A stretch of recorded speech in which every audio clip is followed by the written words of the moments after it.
Purihin si Yahweh, kahanga-hanga ang ipinakita niyang pag-ibig sa akin. Nang ako'y nagigipit at parang lunsod nasasalakayin,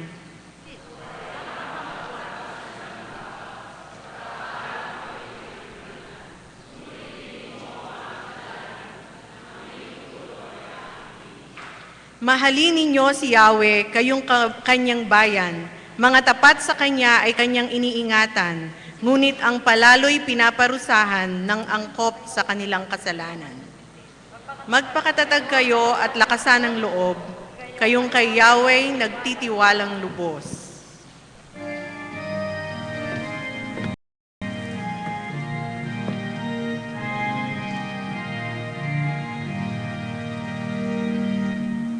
Crown him with many crowns that are upon his throne. Hark how the heavenly anthem drones, all music but its own. Awake my soul and sing of him who died for thee, and hail him as the matchless King through all eternity. Crown him the Lord of life, who triumphed o'er the grave, and rose victorious in the strife for those he came to save. His glories now we sing, who died and rose on high, who died eternal life to bring, and lives that death may die. Crown him the Lord of peace, whose power scepter swings. From pole to pole that words may cease, and all be prayer and praise. His reign shall know no end, and on his prayers be prayer. The flowers of paradise extend their fragrance ever sweet. Round him the Lord of love, behold he sends and sight. Those once yet visible above, in beauty glorified, all will Redeemer hail, for thou hast died for me. Thy praise and glory shall not fail throughout eternity. Amen.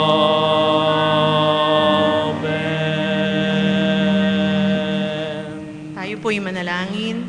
O ikaw na aming manlilikha at aming kaibigan, kami nagsisiyukod sa harapan mo na may kapakumbabaang nagtitiwala at nagsisipaghangad ng isang malalim na pagkakilala tungkol sa iyong kalikasan at sa iyong kalooban. Alisin mo po ang lahat ng isipan at mga damdamin na sa amin naghihiwalay sa iyo, at tulungan mo po kaming sumamba sa iyo sa Espiritu at sa katotohanan, alang-alang sa Panginoong Jesus. Amen. Amen. Atin po sabay-sabay na bigkasin. Our Father who art in heaven, hallowed be thy name. Thy kingdom come, thy will be done on earth as it is in heaven. Give us this day our daily bread, and forgive us our trespasses, as we forgive those who trespass against us. And lead us not into temptation, but deliver us from evil. For thine is the kingdom, and the power, and the glory forever. Amen. Palapakan po natin ang ating Panginoon. Tayo po ay makakaupong sumandali. Nais nating i-welcome ang ating mga kapatid na muli nating nakasama ngayon. Nais nating i-welcome si Mark Carion. Ayan po. Siya po ay nagbalik-bayan. Noong 1 linggo pa dumating siya. Gayon din, si Kuya Mar Hilario. Nasaan si Kuya Mar? Ayan. Yan po na si Kuya Mar. Okay, salamat po. Ito rin ang ating Panginoon. Meron pa ba tayong ilang nakasama sa ating pagsamba? Saburin po ang ating Diyos sa kanyang kabutihan. Tayo ay muling magsitayo at ating pong abutin ang kamay ng ating mga kapatid at patuloy nating sambahin ang ating Panginoong Heso Kristo. Amen. Good morning po. Ating pong papurihan ng ating Panginoon. Kamayan po natin ang ating mga kapatid sa pananampalataya. Tunay nga po, sa Diyos lang po ang ating kalakasan.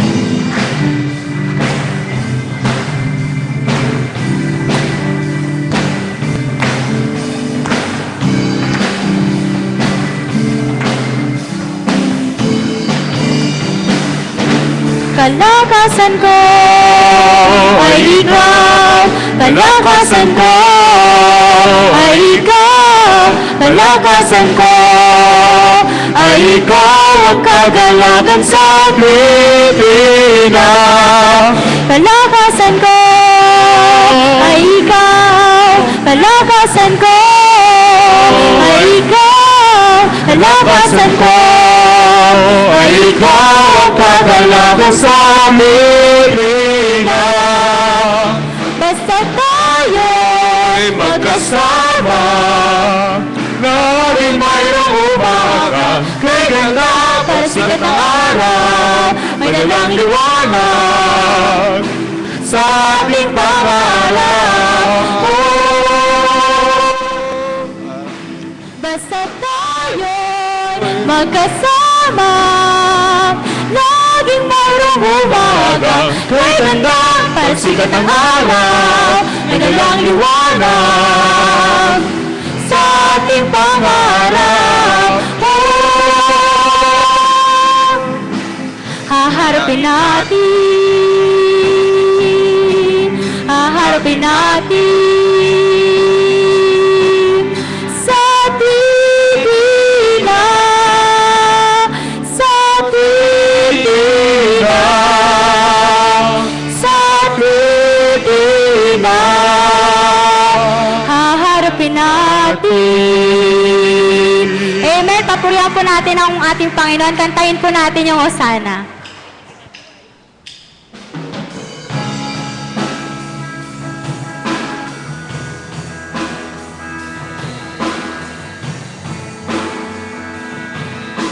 Tama.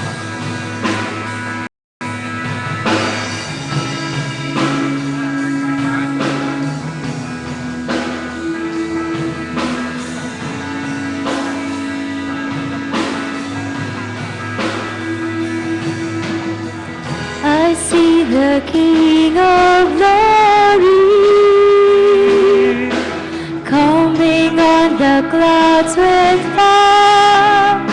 The whole earth shakes, the whole earth shakes. I see His love and mercy washing over all our sins. The people sing, the people sing. Hosanna, Hosanna, Hosanna in the highest. Hosanna, Hosanna, Hosanna, Hosanna in the highest.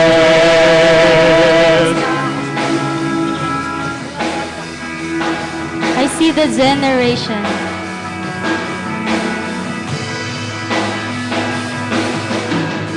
I see the generation rising up to take their place with selfless faith, with selfless faith. I see a new revival. Sing as we pray and sing. We're on our knees. We're on our knees. Hosanna, Hosanna, Hosanna in the highest. Hosanna, Hosanna, Hosanna, Hosanna in the highest.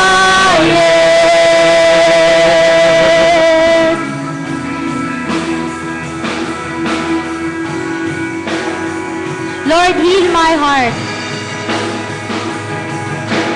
Heal my heart and make it clear. Open up my eyes to the things I see. Show me how to love like you have loved me. Break my heart from what breaks yours. Break my heart for what breaks yours. Everything I am for your kingdom's cause. As I walk from earth into eternity. Let's sing Hosanna.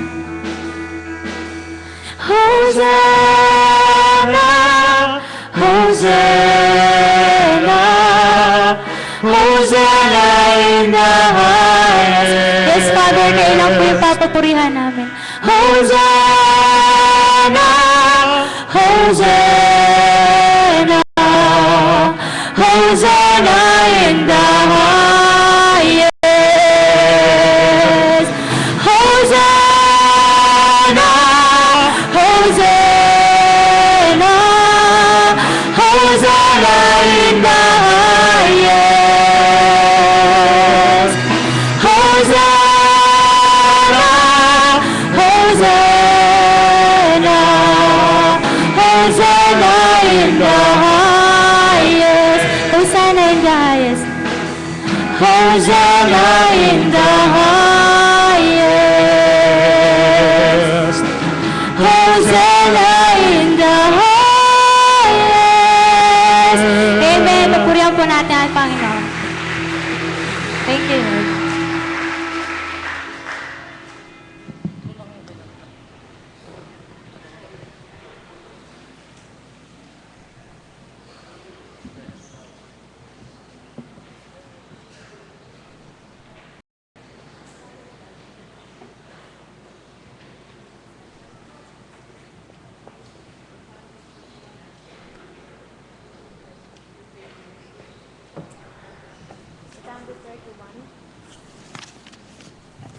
Puri ng ating Panginoon, nalisin po natin i-welcome sa ating kalagitnaan ang mag-aama, si Kuya Arnold, ayan po, si Ariana at saka si John Lord Diaz. So, salamat po. At sila po ay ngayon ating naging kabahagi. Sila po ay ating mga mag-aaral po sa TUMCS Incorporated. Ganyan kasama nila ang kalandadi. Salamat po sa Panginoon.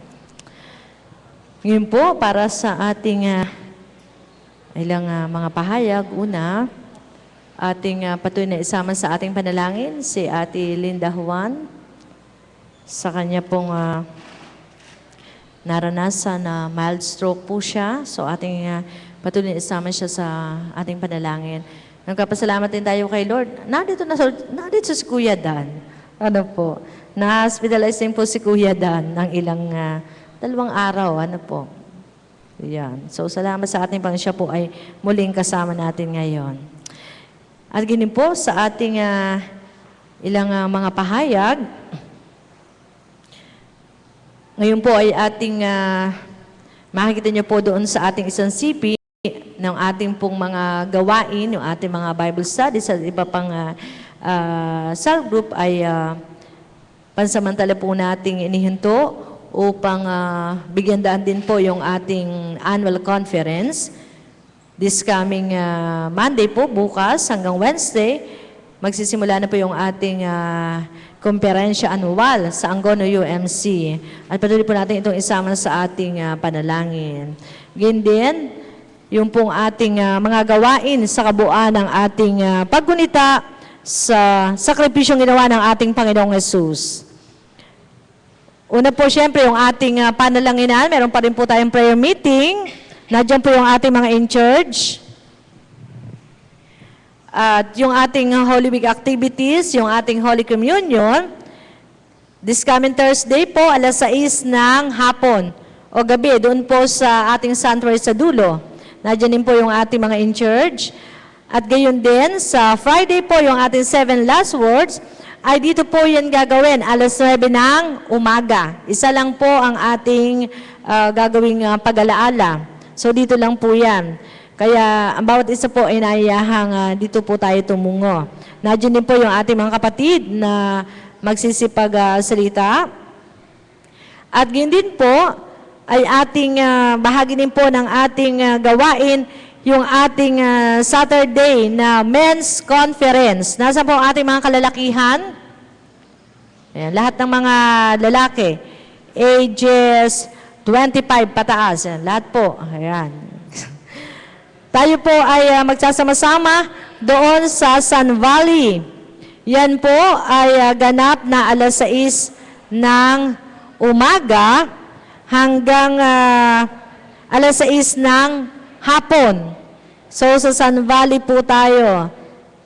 Gagawin po yan doon. At ang ating tema ay we're loaded aliment for Christ. Ano po? Okay, so magkita-kita po tayo.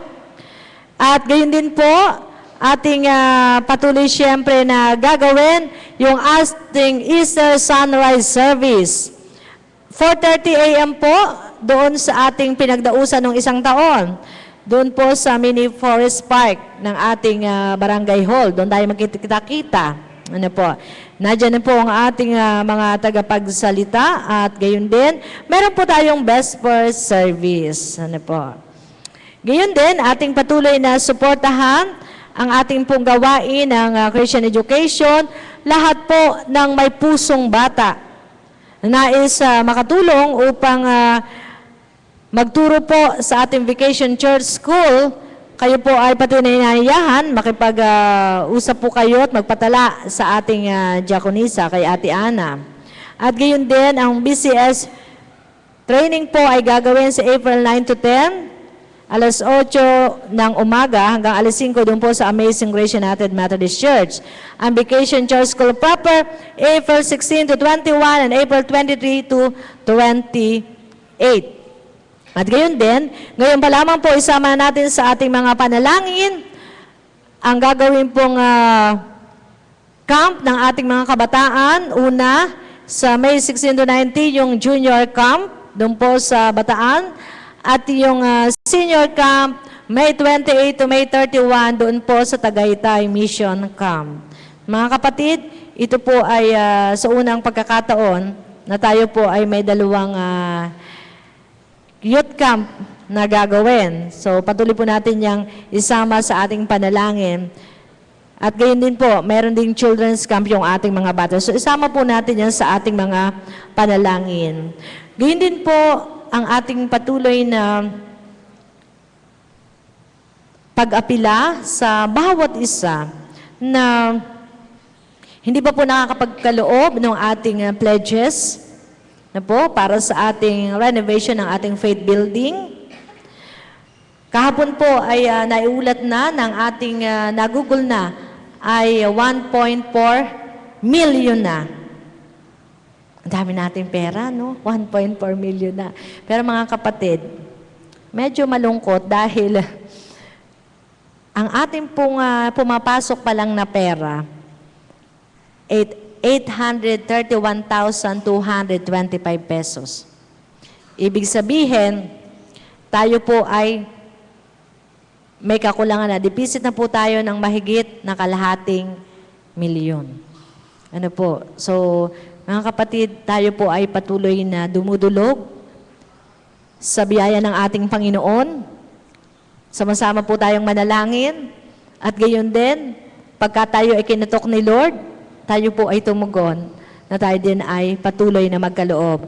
Doon sa mga nakapagkaloob na at patuloy ko yung pinagpapala ni Lord, tayo po ay magkaloob. At yung hindi pa mga nakakapagkaloob, panahon na po para tayo'y magkaloob. At meron pa po tayong isang pagawain. Yung pong doon sa Simona. Ang ating pong allotted budget din dyan of funds ay 200,000. Pero ngayon po ay nakakagugol na ng 300 plus. At kailangan pa po nila ng additional 200,000. Kaya mga kapatid, yan po ay ating pagtulong-tulungan na sa biyaya ng ating Panginoon. Yan po lahat ay ating maisasakatuparan. Niniwala po ba tayo doon? Dahil ang aim po natin, April. Ano po? Tapos na. Kasi noon, May ang ating target. Ngayon sabi po ng ating Board of Trustees, mukhang April po ay matatapos na. Siyempre, at yan po ay sa pagtutulungan ng bawat sa atin. So patuloy po natin iyang suportahan. Ipanalangin po natin. Ano po. At gayon din, kasama po niya ako na din naman, yung ating paaralan ay patuloy pong nangangailangan ng isang school administrative officer. Yan po ay linggo-linggo natin ipinapahayag. At hanggang ngayon wala pa pong nag-a-apply. Kaya mga kapatid, atin po yung ipag-imbita o ipahayag natin doon sa ating mga kaibigan din. Para naman po makatugon doon sa pangailangan ng ating eskwelahan. Ngayon po ay nais nating dalhin yung ating at batiin ang ating po mga kapatid na magdiriwang ng kanilang kaarawan at anibersaryo ng kasal. Hindi man po kayo nabanggit ang inyong pangalan at kayo po ay magdiriwang, binabati rin po kayo. Ngayon pong araw na ito ay kaarawan ng ating mga kapatid Claro Rayos del Sol Jr., Miguel Antonio Pelizardo, Catherine del Rosario, Wilhelmina Esguerra, Binancio Basenga, yan si Tatay Ben, ayun po. Pastor Jesus Mendoza, yan, nasa pilik siya ngayon. Antonio Lodroño Jr., Mega Rhea Odero, Peter Adalbert Aguda, Bettina Jomay Tudela. Sa ito po, ang ating mga kapatid, Meros April Victor, wala si Ate Meros, Rodolfo Asuncion, Joven Isgar de Ford, Sita Fentibelia, Maurice de Padua, Glyza May Capote, John Lester Magtangog.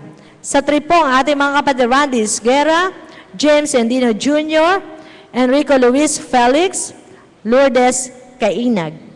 4, ang ating mga kapatid Bernardo Jacinto, April Rochini Loyola, Mark Raymond Medina, Karen Nicola G. Santiano, Hannah Grace Cabangan, Emmanuel Remonde, Francis Joyce Engito.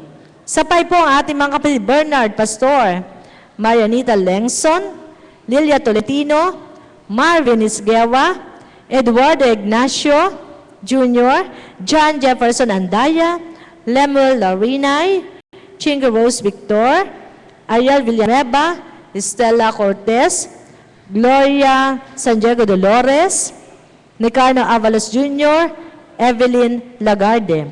Sa 6 po ang ating mga kapatid, Deve Marcelo, April Aguilar, Rolando Salgado, Pamela Caedo, Maceline Loyola.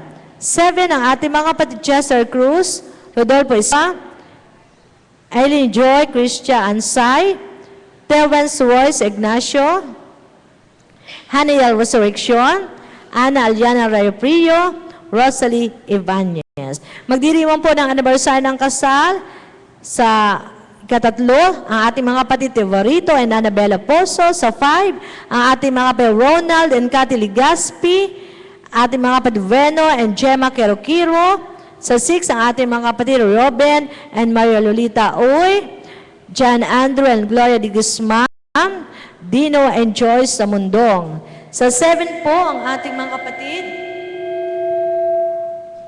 George Paul and Tina Habacon. Inaanya po tumayo ang kapulungan habang inaawit natin yung Count Your Blessing at inaanya po lumapit ang mga magdiriwang. At papanalangin po kayo ni Pastor Alvin.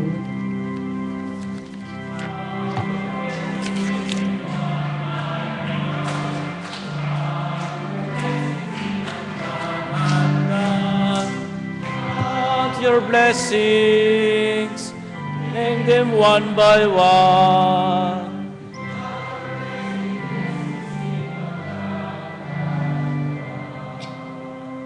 Dalangin tayo, Diyos na nagbigay ng buhay at pinagmulan ng kagandahan nito. Salamat po at patuloy po ninyong pinagpapala ang aking mga kapatid na nagdiriwang ng kanilang kaarawan. Tanda ito ng pagpapalang buhat sa inyo dahil nais mo na sila ay mabuhay ng maayos, kaaya-aya at ganap at pinagkaloob mo rin si Jesus para siya ay maging buhay namin, Panginoon. Kaya, ang aming dalangin sa mga kapatid na ito na nagdiriwang ng kanilang kaarawan ay kalakasan, pisikal at spiritual.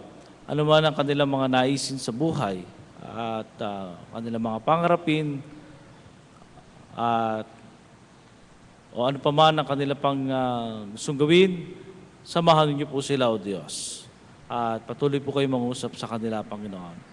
Gayun din sa mga nagdiriwang ng anibersaryo ng kasal, ang kanilang pagtitinginan, pagsusuyuan ay manatili at gawin mo, Panginoon, ang kanilang tahanan ay patuloy ng nangungunay pag-ibig.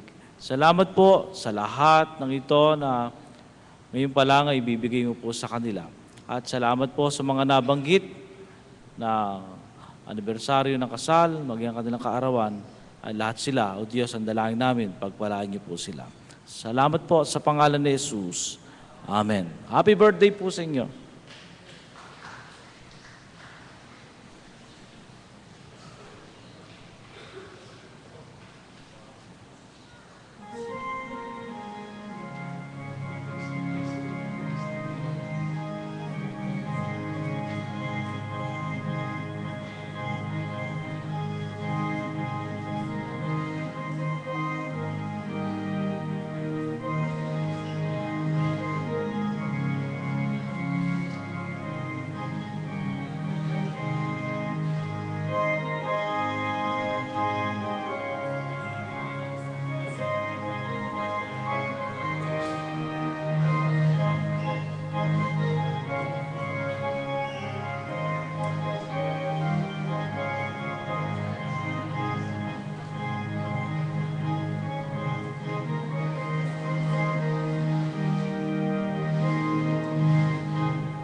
Tayo po'y manalangin. Narito, O Diyos, ang kaloob ng inyong mga anak.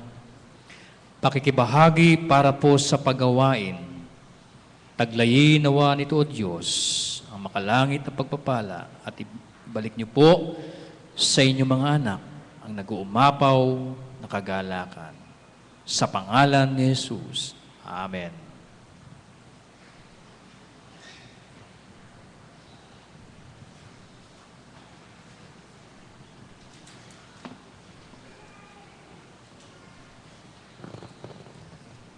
Samahan niyo po ako sa pagbasa sa aklat ni Isaias, 50 mga talatang 4 hanggang 9a. Ganito po ang sinasabi. Ang Panginoong Yahweh ang nagturo sa akin ng aking sasabihin para tulungan ang mahihina. Tuwing umaga'y nananabik akong malaman kung ano ang ituturo niya sa akin. Binigyan ako ng Panginoong Yahweh ng pangunawa. Hindi ako naghimagsik o tumalikod sa Kanya. Hindi ako gumanti ng bugbugin nila ako. Hindi ako kumibo ng insultuhin nila ako. Pinabayaan ko silang bunuti ng aking balbas at luraan ng aking mukha. Hindi ko pinansin ang mga pag-iinsultong ginawa nila sa akin sapagkat ang Panginoong Yahweh ang tumulong sa akin. Handa akong magtiis sapagkat aking nalalaman na ako'y hindi mapapahiya. Ang Diyos ay malapit at Siya ang magpapatunay na wala akong sala. May mga ngahasbang ako'y usigin. Magharap kami sa hukuman at ilantad ang Kanyang paratang. Ang Panginoong Yahweh mismo ang magtatanggol sa akin.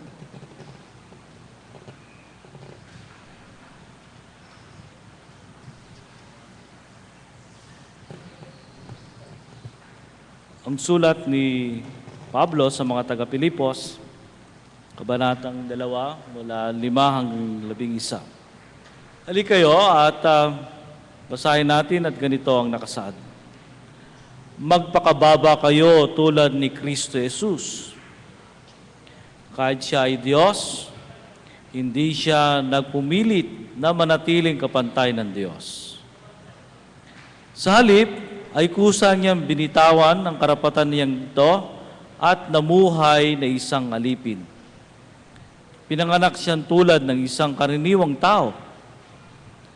Siya ay nagpakababa at naging masunurin hanggang kamatayan. Oo, hanggang kamatayan sa krus. Kaya naman, siya'y tinampok ng Diyos at binigyan ng pangalang higit sa lahat ng pangalan.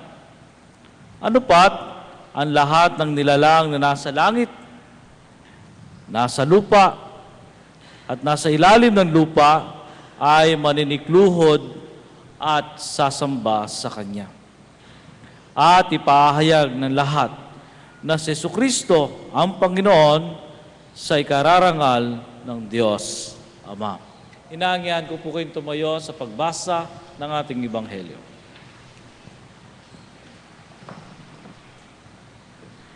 Makipagbukas po kayo sa aklat ng Ebanghelyo ayon kay San Marcos, Kabanata 11, mga talatang 1 hanggang 11. At gagawin natin sagutan ng pagbasa, sabay-sabay tayo sa talatang 11. Narating nila Jesus ang mga bayan ng Bethphage at Betania, malapit sa may bundok ng mga Olibo. Nang papalapit na sila sa Jerusalem, pinauna ni Jesus ang 2 sa mga alagad.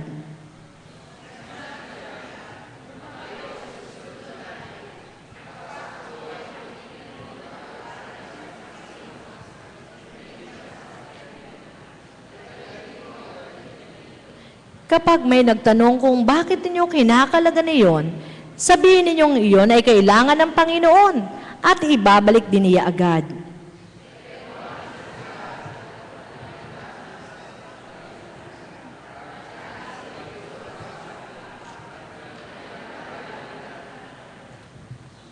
Tinanong sila ng ilan na katayo roon, bakit niyo kinakalagan iyan?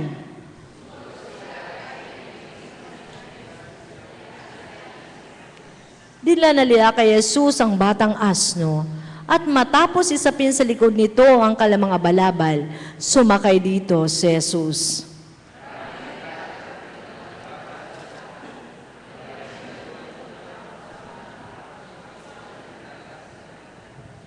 Ang mga tao sana na sa hulihan ni Jesus ay sumisigaw ng ganito, purihin ang Diyos, pinagpala ang dumarating sa pangalan ng Panginoon.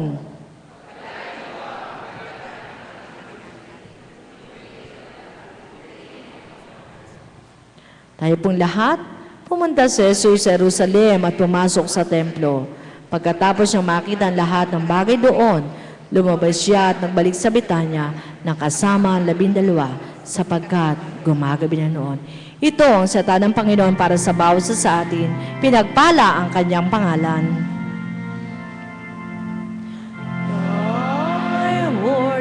is a lamp unto my feet and a light unto my path.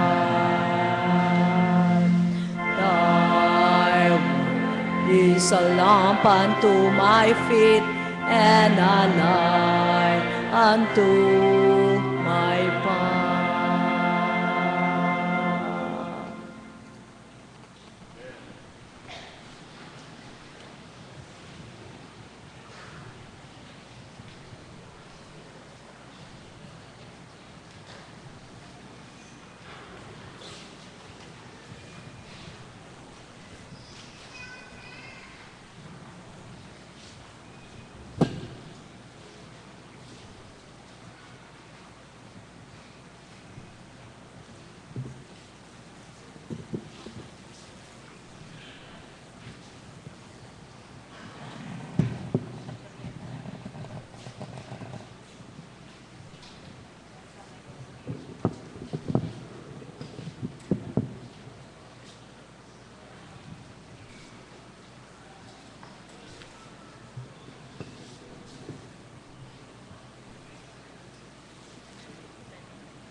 This is how God showed His love among us. He sent His one and only Son into the world, that we might live through Him.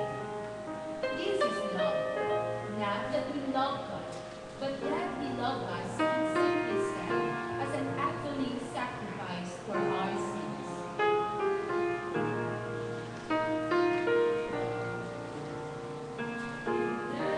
Letters of crimson, God wrote His love on a hillside so long, long ago.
how to face your own Jerusalem. Ito ang mensaheng aking dadalhin sa umagang ito. Paano mo haharapin ang iyong sariling Jerusalem. Tayo sumandaling yumuko at tayo manalangin. Aming Diyos, magandang umaga po sa inyo.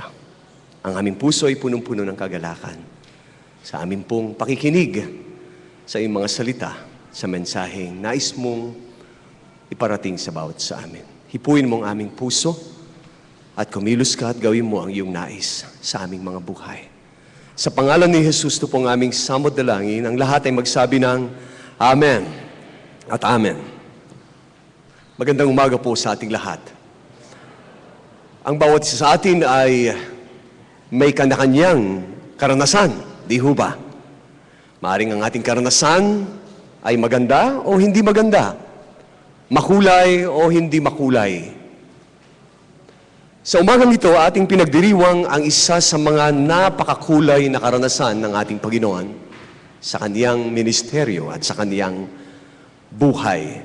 At ito po ay nung siya ay pumasok sa Jerusalem. At tinawag na ang matagumpay na pagpasok ng ating Panginoong Hesukristo sa Jerusalem. Sa umagang ito, ating titignan ang ilang mahalagang mga bagay sapagkat alam natin na ito ay very significant ang account na ito.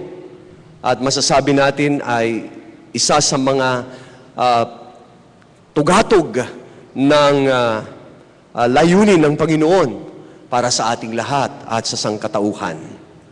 May mga bagay na nais kong dalhin na magiging batayan ng ating pong pagbubulay-bulay ngayong umaga. Unang-una, mapapansin po natin sa kwento ng ating Panginoong Hesukristo nang siya'y pumasok, people waved their palm branches and they praise Jesus. Kahit wala ho kayong mga anong tawag dito? Palaspas. Pwede bang iwagayway ninyo ang inyong mga kamay? Meron naman kayong limang daliri lang po.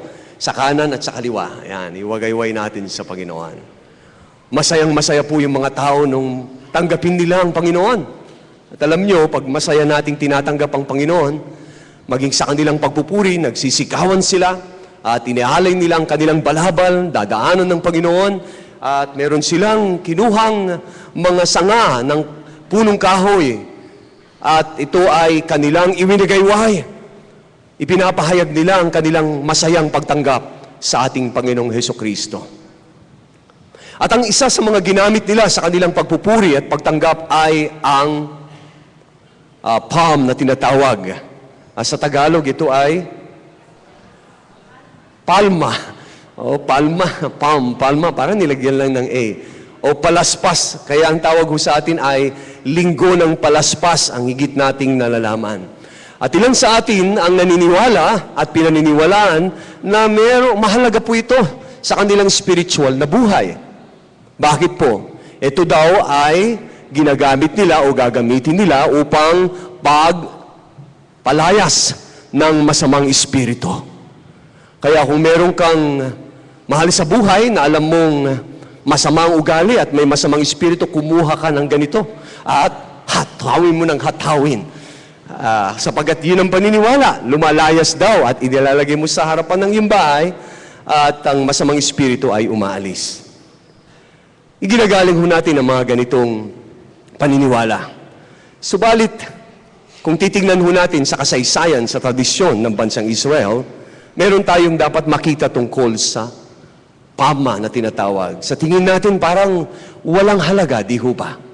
Nagkakahalaga lang ito pag Palm Sunday. Kasi bumibili tayo, kaya na ipagbibili. Pero nandyan nakakalat po ito at masasabi nating walang halaga. Pero sa plano ng Diyos, meron.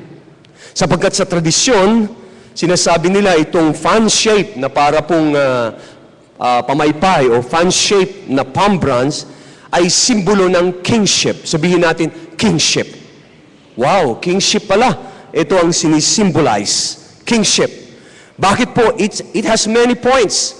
Ang dami hong mga nakakabit na dahon, tinatawag many points of a crown Kaya't mukha siyang corona, di ho ba, na pag itinatas natin at iwinawagayway, wini-welcome natin ang hari ng mga hari at Diyos ng mga Diyos. It's a crown. Its sponge shape is made up of many parts, which are often stripped and passed out in churches. At kung ito ay sumasagisag ng corona, ang bawat isa nito ay merong, pag ini-strip off mo ito, sumasagisag ng bawat isa sa atin ang ating kahalagahan sa harapan ng Panginoon. Each individual is a jewel in Christ's crown. Beautiful, di ho ba? O itong korona ng Panginoon na sumasagisag ng kaniyang kingship at tayo ay kabilang doon ng bawat isa, ikaw ay napakahalagang hiyas. You are a precious jewel in Christ's crown, bought by the blood of the Lamb. Sabihin mo sa iyong katabi, aba, ikaw pala ay kabilang sa korona ng Diyos. Sabihin mo, kaya mahalaga siya. You are important. Anong sinasabi ko ho? Na sa pagharap natin sa ating mga Jerusalem, unang-unang iisipin natin na sinasagisag ng palma ay believe that you are so special and so important in the sight of God. Amen. Sabihin mo sa iyong katabi, mahalaga ka sa Diyos. At mahalaga ka rin sa akin. Mahalaga ka sa Panginoon. Yun ang makikita po natin, ang kahalagahan. Dito po sa sulat ng Salmista, Kabanatang 8. Paano tinitingnan ng Diyos ang tao? What is man that you are mindful of him? Ano ang tao na masukat mong inaalala? Inaalala ka pala ng Panginoon. Nilikha mo a little lower than an angel. Konting-konti lang, ikaw ay kapantay na anghel. Ikaw ay kinurunahan, you were crowned with glory and honor. Ayun ang sabi po ng Psalm chapter 8. You are given authority to take charge over all His creations. Ganun pala katindi yung katabi mo. Tingnan mo nga, kasi ang sabi, lower than an angel. Tingnan mo nga siya, mukha bang angel o ibang amukha yan? Yun nakikita mo. Di ba? Ganun pala kahalaga. Ganyan kahalaga. Konting-konti lang, anghel na yan. O wag mo lang sukatin kung ano ang itsura ng anghel. Pero ang sabi ng Biblia, little lower than an angel. Ganun kahalaga. Oh, feeling good, napakasarap po. Na the palm branches reminds us that each person stands alone as a jewel of God. But it takes everyone working together to actualize the kingdom of God as symbolized by the crown. Pansinin ninyo, pag nababawasan, yung kingdom of God na symbolize ng crown, pumapangit. Hindi ho ba? Kaya mahalaga ka na nakakabit doon sa corona na yan, nagsisimbolize ng paghahari ng Diyos. The kingdom of God is made of people who put their trust in Jesus. Tayo po yun. And like the people in the gospel, we need to answer this question. Doon sa ating kwento, tinanong, who is this? Nung nakita nila nagkakagulo, pinupuri si Jesus, who is this? Pag ikaw ay tatanungin ng iyong kapitbahay, who is Jesus to you? Sino ba si Jesus sa buhay mo?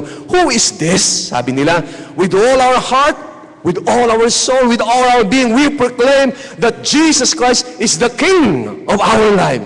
Amen po ba? He is the King. He is the Savior. He is the Lord of our lives. Paano ba makikita na si Jesus ang hari sa kaniyang kaharian sa buhay natin at sa ating pagsasama bilang kingdom of God? Well, Christ's kingship is proclaimed first by loving our neighbor. Yun palang gusto ng Panginoon na kingdom na merong pagmamahalan. You love your neighbor as you love yourself. Sabihin mo sa katabi mo, I love you. Mahirap sabihin, ano? Never mind, huwag nyo na lang sabihin. Baka mainis pa, kasi hindi niya maramdaman eh. Pero kung merong pag-iibigan, there is the kingdom of God in our midst. If we love one another, there is the kingdom of God. Amen. Pangalawa, by working for peace and reconciliation. Yung mga kabilang sa kaharian ng Diyos pala, yun yung mga taong hindi nagdi-divide. Yun yung mga taong minamahal niyang kapayapaan at nagiging daan siya, peacemaker, para magkabati. Hindi yung lalo niyang sinusulsulan, lalo niyang pinaapoy. Yung dapat na magkabati